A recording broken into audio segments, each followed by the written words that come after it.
Baie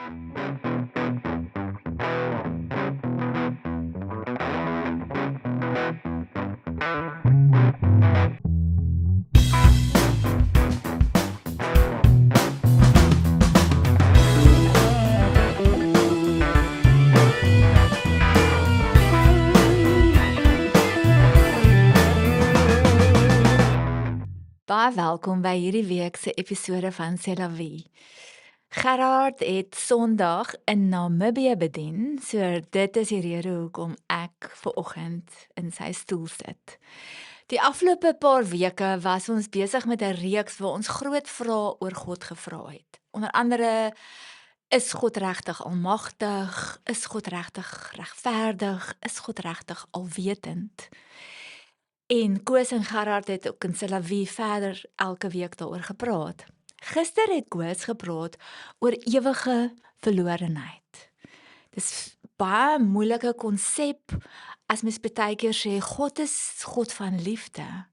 En hoekom stuur hy dan mense om vir ewig verlore te gaan? Baie mense se beswaar is dat hulle dit onmoontlik vind om 'n God van liefde te versoen met 'n God wat mense vir ewig verdoem. Koos, jy het gesê dat 'n baie belangrike verstaan van verlorenheid is dat die ewigheid eintlik 'n voortsetting is van 'n mens se aardse keuses. Keuses om nie naby God te leef nie. En dit bring 'n disintegrasie van jou menswees. Jy word, terwyl jy lewe, al hoe donkerder as mens. Hel is daarom eintlik 'n selfopgelegde toestand. Om soos die bose self, so Satan, so finaal teen God te kies, dat boosheid jou eie finale toestand is. Ja, is ek reg as ek na myself ook luister, dat jy kan al hel toe gaan terwyl jy lewe? Jy kan al in hel leef. Absoluut, ja. Terwyl jy nog lewe. En dis 'n selfopgelegde toestand, dis jou keuses. Absoluut, ek meen, en selfs net om nat braaihout te hê kan al so voel, nee. Ja. Ja. En vir my, Ja. ek dink nou net aan my probleem vanoggend. Gewoonlik sit ek hier en ek praat met 'n ou met 'n baard hier oorkant. Ek kan fokus op my inhoud. Nou sit hier 'n skoonheid. Weet jy hoe moeilik is dit? So jy's heeltemal reg, dinge op aarde kan al hand uitdruk. Koos, jy moet fokus. Baie belangrik. Jy het ook gesê daar is straf ter sprake. Sommige mense sou nog minder aan God glo as 'n mens sê God gaan mense oordeel en straf. Ja, Barbara, jy is heeltemal reg. Gister het ek nou gesê die verlorenheid en die hel is eintlik die voortsetting van jou eie keuse. Ja. Dis 'n selfopgelegde ding, maar dis meer as dit. Jesus het gesê die geskiedenis van die mensdom lei na iets toe. En 'n mens moet jouself vra, stem ek daarmee saam of nie? In Matteus 13 vertel hy 'n gelykenis van hoe die wêreld gaan verloop. Sê die wêreld gaan wees soos 'n saailand. En 'n boer saai sy goeie saad, maar dan kom daar 'n skelm vyand wat in die nag ander saad saai. En daai twee soorte saad, die onkruid en sê nou maar die gars, word saam groot en terwyl hulle klein is en nog nie volwasse plante is nie. Weet jy nie wat's wat nie, die twee lyk presies dieselfde. Ja. Alle mense lyk nou, almal is wonderlik en alles is reg. Hy sê maar soos wat die tyd loop, uiteindelik gaan hierdie plante ontwikkel het tot wat hulle regtig is. En dan gaan daar 'n oes by mekaar gemaak word.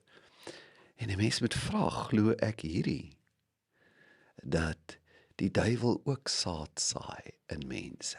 En jy word as dit ware groot. Jy's amper self die saailand. En jy ontvang of die saad wat God gee, of die saad wat die bose gee. En dan sê hy, daar gaan 'n tyd kom aan die volëinding van die wêreld, wanneer die onkruid by mekaar gemaak word, en dan gaan daar 'n vuur brand. Die seun van die mens sal al sy engele uitstuur, en hy sal uit sy koninkryk uit bymekaar maak. Dit staan in Matteus 13 vers 41.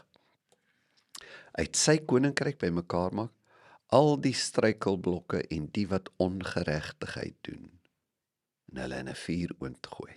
Sy het gister gepraat oor 'n metafoor, is 'n belangrike ding. Dit versag nie noodwendig iets nie. Dalk is hierdie net 'n psigiese ding, maar dis erg. Daar sal geween wees en gekners van die tande. En die ander kant sal die regverdiges skyn, soos die son in die koninkryk van hulle Vader. En dan sê Jesus hierdie baie belangrike woorde: wie ore het om te hoor, laat hom hoor. Hulle is nie sommer 'n bangmaakpraatjie nie. Jesus sê, verstaan, waarheen gaan die geskiedenis, en jy gaan in een van die twee dele inpas. Sjoe, Chris, dit is ook as ek nou luister wat jy sê, baie algemeen dat mense sê die kerk moet die evangelie, die goeie nuus verkondig, besig wees met die boodskap van God se genade en liefde en wegbly van stories, bangmaak stories oor die hel. Maar tog het jy gister ook gesê dat baie min mense vermoed of weet dat Jesus meer oor die oordeel praat en die hel as al die ander skrywers in die Bybel saam gekombineerd. Was Jesus se boodskap dan morbid? 'n Bangmaak boodskap? Hoekom het hy so baie oor die hel gepraat? Is daar regtig so baie om te sê oor die hel? Ja, Barbara, ek dink, ja, daar is baie daaroor om te sê, want Jesus het baie daaroor gesê, en as 'n mens regtig glo wie Jesus is, die leidsman na 'n ander soort lewe toe, dan kyk jy na Jesus se woorde en sê, maar dit moet my dan mos bevoordeel. Dit moet vir my goed wees as ek hierdie woorde ernstig opneem en glo en daaroor dink en met daardie bewustheid leef. Die groot bewustheid wat ons net oor gepraat het. Die hele geskiedenis is op pad na 'n skeiding toe. Waar in hierdie skeiding gaan ek inpas? Dit maak jou anders. Jy's bewus. Alles wat ek doen het implikasies, het gevolge en kan selfs ewige gevolge hê. So, Jesus spreek verskeie temas aan as hy praat oor die ewigheid en die implikasies van hoe ek leef, en dit skep in 'n mens iets. Dit help jou om met 'n bewustheid te leef. Die een groot bewustheid waarmee dit jou help is om te dink, wat doen ek aan ander mense? Ons dink, ag, iets is nou maar oor en verby, ek het nou 'n fout gemaak. En, wel, Jesus sê, pas op, as jy iemand laat struikel, is dit beter, Markus 9 vers 42, om as 'n meelsteen om jou nek gehang word en jy in die see gegooi word. Pas op hoe jy ander mense se lewens laat ontspoor. Dit doen iets aan my. Hoe maak ek met my kinders? Hoe maak ek hulle groot? Hoe tree ek op in my huis? Hoe maak ek met elke mens? En nou sê Jesus, as dit jou hand is wat jou laat struikel, is 'n metafoor, maar pas op vir die dinge wat jy doen, wat jouself laat struikel om ander mense te laat struikel. Kap dit af. Werk daarmee, werk aan hierdie dinge. Is beter vir jou om vermink deur die lewe te gaan, as om 2 hande te hê en in die hel te gaan, in die onuitblusselike vuur.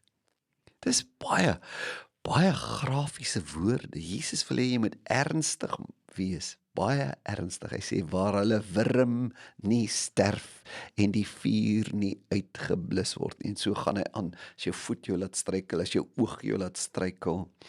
Hy sê, pas op hoe jy leef met ander mense. Dis die eerste bewustheid. 'n Massiewe nuwe benadering tot wat doen ek aan ander mense. Dan praat Jesus oor 'n bewustheid van waarvoor is ek besig om my hart, my fokus, my lewe, my diepste begeertes, my aandag en energie regtig te gee. Hy vertel 'n gelykenis van 'n ryk man in Lukas 12, wat sê, jene, ek is al baie, en die man was baie suksesvol. Hy moet ekstra skure bou, hy het te veel. Hy sê, ek kan nou eintlik net terugsit en my lewe geniet. 'n Mens wens eintlik jy kan self daar kom. Maar dan sê dit, maar God het vir hom gesê, jou dwaas. Is dit dwaas om goed voorsiening te maak en genoeg te glad nie? Maar die man was dwaas dat dit was sy hele bestaan. Ek is nou suksesvol, ek kan ontspan, als loop reg. Dit was sy fokus, dit was waarvoor hy sy hart gegee het, soos die ryk man waarvan ons gister gepraat het in die diens, en Lazarus. Net geleef vir sy weelde. Jou dwaas, sê Jesus vir hierdie ryk man, in hierdie nag word jou lewe van jou opgeëis en alles wat jy bymekaar gemaak het, wie sin sal dit wees? So gaan dit met hom wat vir homself skatte vergader en nie ryk is in God nie. Met ander woorde, dis waarvoor ek my lewe gee. Dit hoef nie geld te wees nie. Dit is dikwels maar die ding wat daaronder lê. Dit kan gewildheid wees, skoonheid, ek wil jonk wees, is my lyfie mooi fiets, soos myne nou. Jy weet, is ek gewild, het ek 'n lekker sosiale kring, dink mense baie, is ek beroemd, is ek suksesvol, is ek 'n goeie akademikus, is ek belangrik by my werk, wat dit ook al is, selfs is ek in die gemeente iemand. Dit waarvoor jy jouself gee, sê, pas op, leef met 'n bewustheid. As jy in hierdie nag, sê jou dwaas, as jy vandag sou sterf, is jou fokus, is jou prioriteit, is dit waarvoor jy leef reg? En dan sê Jesus iets geweldig in Matteus 12, 'n nuwe bewustheid ook, van om te leef met 'n bewustheid van die implikasie van elke woord wat jy sê. Jy leef nou in my huis, Barbara. En ek weet ek is 'n geweldige irritasie soms vir die gesin, en vir die mense wat hier werk. Maar weet jy gaan verslag doen van elke Engelse woord wat jy in Afrikaanse sin sê. Mense glo dit nie, maar ek glo dit. Nie regtig nie. Jy gaan verslag doen van elke woord wat jy nie sê nie. Soms Ek is baie stil. jy wil net 'n bietjie meer Maak jou sê. hart oop, Barbara. Laat die selgroepe ons help. Laat die sirkels ons help met hierdie stil man wat jy het. Maar Matteus 12 sê Jesus, ek sê vir julle, van elke ydelle woord wat 'n mens praat, daarvan gaan jy moet rekenskap gee in die oordeelsdag. Want uit jou woorde sal jy geregverdig word, en uit jou woorde sal jy veroordeel word. Kan jy dink? Jy kom daar aan, sê, kom ons kyk hoe jy gepraat. Elke ydelle woord, wat was agter jou woorde? Het jy gesê wat jy bedoel? Het jy eintlik gepraat met 'n valsheid agter dit? Hoe was jou woordeskat? En jy weet nou, ek dink oor grove woorde en als, maar ek dink altyd, hierdie is 'n baie belangrike vers, maar hoe dit ook al sê. Ek dink die groot beginsel is, lê liefde en waarheid agter my woorde. Ja, Ja. ek sou graag daaroor begin. Ja. En dan, as Jesus praat oor die oordeelsdag, oor die hel, is daar 'n groot tema wat hy aanspreek, om met 'n bewustheid te leef van die gevolg van onafgehandelde konflik of bitterheid. Jy sal onthou, Petrus vra daar in Matteus 18 vir Jesus, hoe dikwels moet ek nou my broer vergewe, as hy teen my sondig? Moet ek dit 7 keer doen? Jesus sê nie, 70 maal 7. Bedoel nou nie, okay, ek gaan nou begin tel, as ons by 490 kom, bedoel, So met jy moet die altyd, heeltyd te leef. jy kan nie bitterheid in jou lewe toelaat nie. Dan vertel hy daai gelykenis van die werker wat sy werkgewer 'n groot bedrag geld skuld en dan word hy dit kwytgeskeld. Maar dan het hy weer iemand wat hom 'n klein bedragie soos 'n rand of 2 skuld. Die ou het dit nie en dan laat hy hom in die tronk gooi. En dan roep sy Heer hom en hy sê, jou slegte dienskneg. Ek het jou al daai skuld kwytgeskeld omdat jy my gesmeek het. Jy moes hom barmhartig gewees het. En dan sê dit hierdie woorde in Matteus 8 vers 34. En sy Heer het hom in toorn oorgegee aan die pynigers, totdat hy sou betaal het als wat hy hom skuldig was. So sal ook my hemelse Vader aan julle doen. Dis die Nuwe Testament, dis Jesus. Dis 'n liefdevolle God. Sê pas op as jy met bitterheid leef. Gaan ek net so met jou maak. Ek gaan jou aan pyniging oorgee, totdat jy geleer het om te vergewe en hopelik in hierdie lewe. Wat 'n bewustheid, nie? Die absolute toksiese, gevaarlike luukse om iets teen iemand te hou. Dit sê nie, ons is altyd op 'n plek waar dit altyd met almal goed gaan, maar dit beteken ek dra nie 'n bitterheid teenoor iemand in my binneste nie. Ek het genade en begrip vir ander mense. En natuurlik daai Matteus 25 is weer 'n skeiding, 'n gelykenis waar Jesus sê, hoe gaan die einde wees? Hy sê God gaan sy engele stuur en hy gaan al die nasies, alle mense versamel en hulle net in 2 deel. Nie Afrikaans en Engels, swart of wit of Chinees of wat nie. Net 2 groepe, skape en bokke. En dan sê hy, die een groep het nie omgegee vir ander mense se nood nie. Die ander groep het. Is 'n voorspelling wat ons baie ernstig ook as 'n gemeente moet opneem. Het julle gegee vir die hongeres? Dis nou jou bediening hier. Het julle omgegee vir die kindertjies wat in die winter nie klere het nie, wat nie boeke in hulle tasse het nie? Want wat jy aan ander doen, doen jy aan my. Ek kan nou nie die hele, dis 'n lang gedeelte. Maar hy sê, vir die wat nie vir ander mense omgegee het nie, gaan hy hierdie woorde sê. Voorwaar, ek sê vir julle, eers sê hy, gaan weg van my. Julle vervloektes. Uit die mond van Jesus. Ek wil nie dit ooit hoor nie. Jy's vervloek in die ewige vuur wat berei is vir die duiwel en sy engele. Ek voel soms so siddering as ek dit hoor. Sê, Here help my. Die man wat in ons tuin werk, die vrou wat in ons huis werk, die mense wat oor my pad kom. Ek moet hulle sien asof Jesus self nou arm is by my. Sê, en hulle sal weggaan in die ewige straf, maar die regverdiges in die ewige lewe. Hoe anders kan ons om hierdie woorde van Jesus oor die ewigheid ernstig op te neem? En dan, ek dink, is die laaste een, Barbara, om met 'n bewustheid te leef, dat jou fokus nie moet verskuif wanneer mense jou te nakom nie. Baie keer voel ons, maar dit is al nie reg nie. Kyk wat het ander aan my gedoen. My man het verhouding met 'n ander vrou. Hier sit ek nou alleen, ons is geskei. Ek sit met hierdie kind.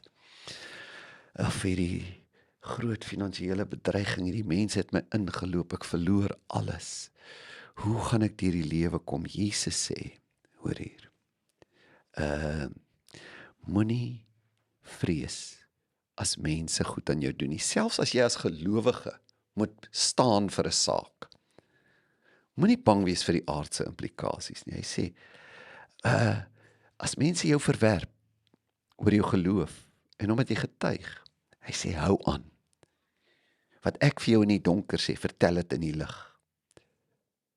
Vertel dit op die dakke, leef met jou beginsels. Hy sê, maar moenie vrees vir die wat die liggaam doodmaak nie. Moenie vrees wat mense aan jou kan doen, of gedoen het nie. maar die siel nie kan doodmaak nie. Maar vrees hom liewer wat die siel, sowel as die liggaam, kan verderwe in die hel. So hierdie is 'n tweeledige skrif, wat een kant bemoedig het jou en sê, man, wat mense aan jou doen, moenie bang wees nie. Hou jou ontzag liewers vir God. God het die ewige sê oor dinge. O ja, en hier's nog eene, die laaste een, om met 'n bewustheid te leef van die bedreiging van jou eie gewoontes en jou eie donker of skadukant, jou sondes. Dis nou nie uit Jesus se eie woorde nie, dis uit Paulus en Jakobus se mond. Galasiërs 6 sê Paulus, moenie julleself mislei nie. Moet dit nie doen nie, pas op. God laat hom nie bespot nie. Wat 'n mens saai, dit sal hy ook oes. Wie op die akker van sy sondige natuur saai. Wat bedoel hy daarmee? Met ander woorde, die dinge wat ek noem as my swakhede of donker, julle moet almal verstaan, as ek nie dit wat in my eie mondering donker is, as 'n massiewe bedreiging sien wat ek na God toe moet neem nie, en waarmee ek moet deel nie, maar dit net laat aangaan. Hy sê, sal vanuit daardie natuur wat jy toelaat om te heers, jou gewoontes, jou donker kant, jou sondes, die dood en verderf oes. Dit is massiewe woorde wat Paulus sê, pas op hoe jy leef. Kyk na jou lewe. Waarheen is ek op pad met my gewoontes en my aard en wie ek is? Jakobus praat oor ons versoekings. Hy sê, maar nie sê, ag, ek is maar net 'n mens nie. Hy sê, pas op vir die begeertes wat jy huisves. Daai begeerte gaan bevrug word en dit gaan al hoe groter word soos 'n plant wat groei. En as die sonde soos daardie plant ryp geword het, loop dit uit op die dood. Hy praat hier van 'n ewige dood. Baie groot bewustheid waarmee Jesus en nou natuurlik Paulus en Jakobus sê, ons moet leef. So, jou vraag was, dat, is dit 'n bangmaakboodskap? Is daar so baie te sê oor die hel? Dis eintlik 'n hele bewustheid oor jou lewe, wat Jesus wil skep. Waarheen is my lewe op pad? Ja, Koos, ek hou van dat jy veral nou baie praat van bewustheid. Ja, Bewustheid van hoe ek praat, hoe ek my woorde gebruik, hoe ek dink, hoe ek met mense werk, hoe ek mense behandel. ja, En jy het my 'n klein bietjie bang gepraat nou, Ja. moet ek ook sê. maar is dit nie waar nie? Kyk, Jesus sê, moenie vir die mense bang wees nie. Ja. Wees liewers bang vir God, maar daai bang is nie net ontzag nie, dis hy. Jy leef Hierdie is met 'n 'n- verantwoordelikheid. Ja. Jy voel heeltyd ek leef met 'n bewustheid en 'n verantwoordelikheid. As ek nou iets sê, hoe gaan dit oorkom? Ja, As ek nou iets gaan doen, dink 2 keer. ja, Dit is wat in my losgekom het terwyl jy nou gepraat het daaroor. Maar hierdie laaste verwysing wat jy nou gebruik het, was nie van Jesus self nie, maar na Jakobus en Paulus. En het die apostels en die eerste gelowiges nie weggeskram daarvan om van oordeel te praat nie. Sommige mense sê dat Jesus meer daaroor gepraat het omdat dit nog voor sy dood was. Voor die nuwe verbond. Wat sê jy daarvan? Ja, Barbara, ek hoor dit dikwels dat mense sê, ja, selfs Jesus se uitsprake sê nou maar oor tiendes of sulke goed. Nee, maar dis toe die wet nou nog gegeld het en voor sy dood in die nuwe verbond. Om so met die woorde uit Jesus se mond te maak, dink ek is uiters. Dis swak teologie, dink ek, en is baie onverantwoordelik. Jesus self het gesê, jy weet, hy, ek wil nou nie afdwaal nie, maar dat hy vervul hy kanselleer niks nie. Maar, jou vraag is, het die kerk toe nie, nou Jesus so baie oor die oordeel en die hel gepraat, en toe kom hulle nou, hy het nou gesterf, en dis nou die evangelie en die goeie nuus. Dit is glad nie die geval nie. Byvoorbeeld, Paulus kom daar in Handelinge 17, by die Areopagus in Athene, En hy probeer nou die evangelie aan hulle verkondig, en jy sal nou onthou, hy sê ek het julle gode gekyk, en dan praat hy van die onbekende God. Maar dan begin hy nou met hulle praat, hoorie, julle was onkundig, maar nou moet julle die ware God leer ken. En dan sê dit, dat Paulus sê, dat okay, God het julle oorgesien, nou roep hy alle mense om hulle te bekeer. Hy sê, want hy het 'n dag bepaal, waarop hy regverdig oor die wêreld gaan oordeel, deur 'n man wat hy uitgekies het. As bewys daarvan het hy hom uit die dood laat opstaan. En baie mense het daar gesê, nee, nou wil ons nou niks, toe hy praat oor die oordeel. So om te sê, nee, wat, ons moet nou net mooi, jy weet, oor genade, en die oordeel is deel van die genadeboodskap, dis waarvan God jou wil red, en hier is Paulus in 'n vreemde omgewing, en hy verdoesel niks nie. Hy sê, God het 'n dag bepaal dat hy ook julle gaan oordeel. In Handelinge 24 is nog 'n groter voorbeeld, Barbara. Daar kom Paulus nou voor die goewerneur, Felix. En Felix se vrou is 'n Jodin. En hulle laat Paulus haal uit die tronk, en sê hy moet nou vir hulle vertel van die geloof in Christus. Nou as dit nou waar is, dat het Paulus nou mos 'n fantastiese kans om die boodskap net al die mooi positiewe ligte goed te beklemtoon. Maar kyk wat doen Paulus.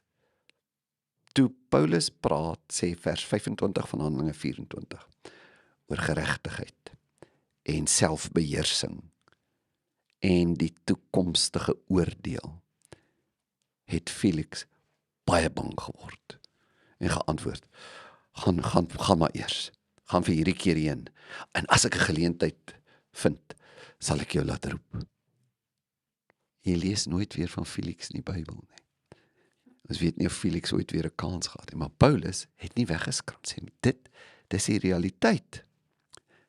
Die Nuwe Testament, Jesus en die apostels en eerste verkondigers en die skrywers van die res van die Nuwe Testament, maak dit 'n sentrale tema. Okay, Koos, 'n laaste vraag. As Jesus gesê het, as iemand jou op die regterwang wil klap, moet jy jou linkerwang draai en jy moet nie wraak neem nie. Sal mense nie sê iets klop nie? Hoekom maak God dan nie ook so nie? Hoekom kan mense net sê, kan God nie net vergewe en aangaan nie? Ja, ek dink, dit is 'n misverstaan, Barbara. Eerstens van daai klap op die wang, en van wie God is.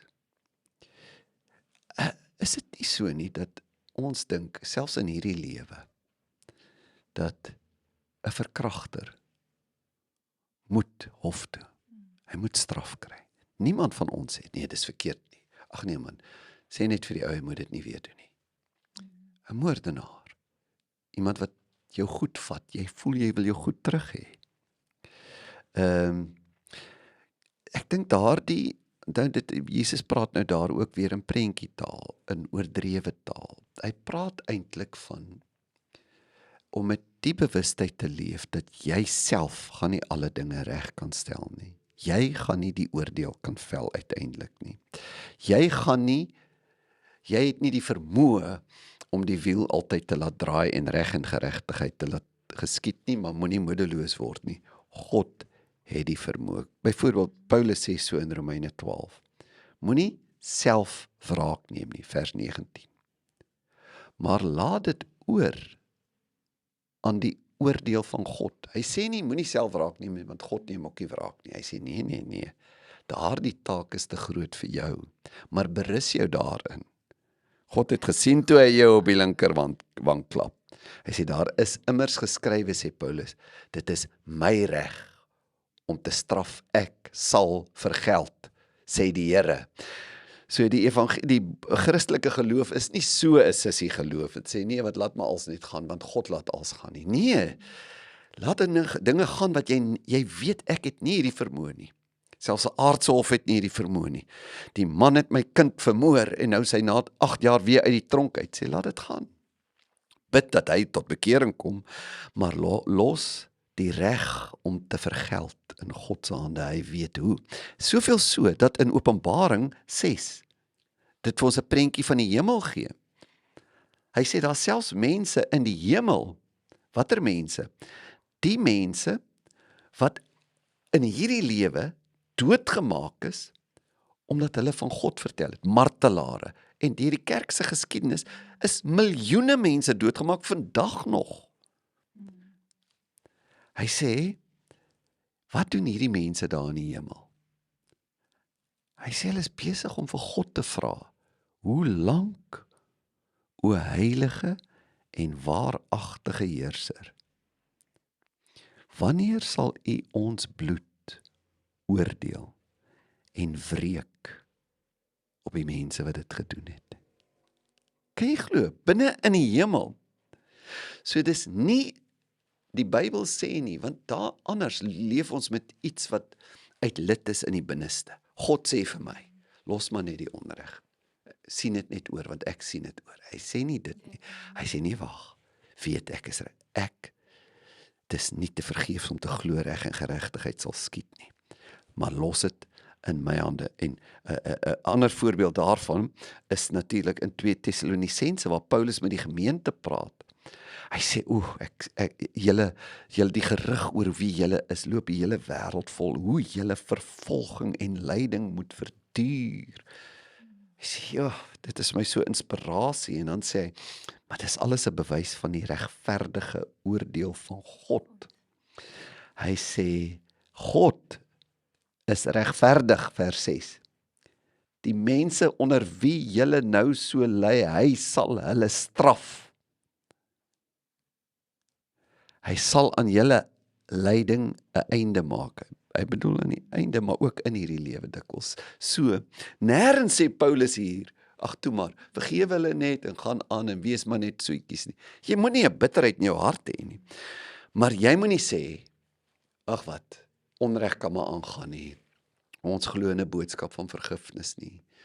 Ons glo in 'n boodskap van 'n God wat weet hoe om reg te laat geskied, en mense wat wel met hulle onreg na hom toe kom en pleit vir vergifnis, sal vergewe, maar God sal nie onreg maar net laat gedei en aangaan en nooit mense straf wat nie berou het nie en na Christus toe kom nie. En ook aan die positiewe kant sê Jesus, as jy so ly, weet, nie net gaan hulle gestraf word nie, maar jy gaan beloon word vir wat jy prys gegee het. Selfs hier in Matteus 19 sê, as jy ter wille van die evangelie jou land of jou kinders moes verlaat, jy moes 'n sendling word, of jy moes 'n huis opgee, of selfs net jy het gegee, sê onthou, jy sal baie meer ontvang. Selfs in hierdie lewe sien ons al sulke, hoe die wiel draai, sê maar in die ewige lewe.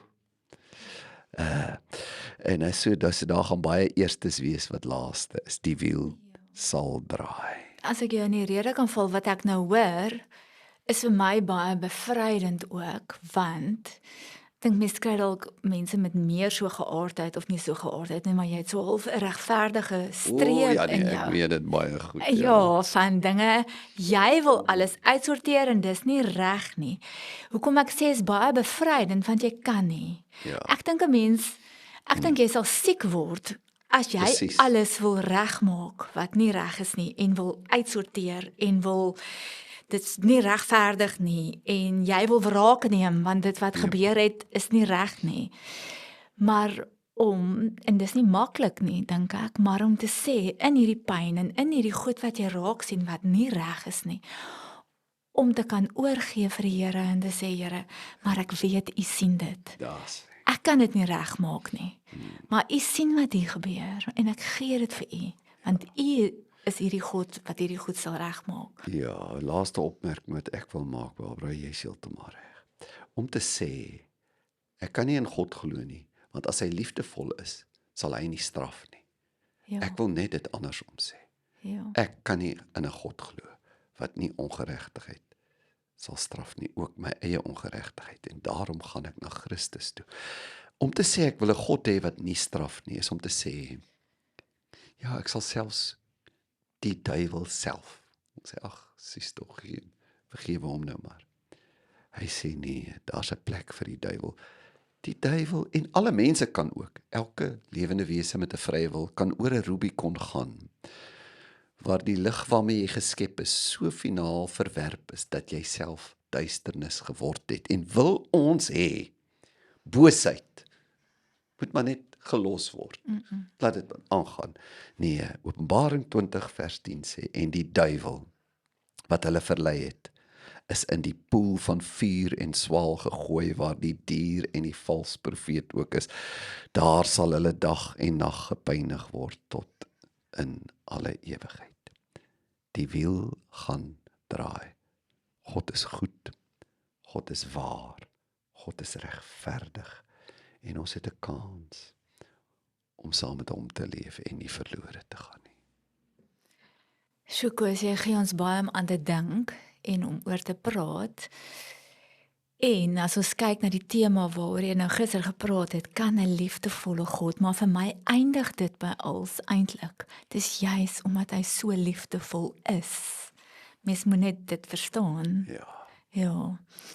So, kom ons almal leef bewus. Dit is wat my getref het om al hoe meer met daai bewustheid te leef, heeltyd van die verskriklike verantwoordelikheid wat ek het, nie net teenoor myself nie, maar teenoor ander mense ook, maar met daai bewustheid te leef. Wat sê ek? Hoe praat ek? Wat doen ek? En wie is in beheer op die einde, want dit is God.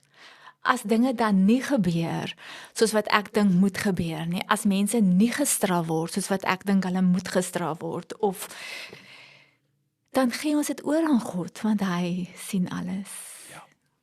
So, hoe ons leef maak saak. En daarmee groet ons julle. Gerard is volgende week weer op sy pos, so 'n lekker week verder.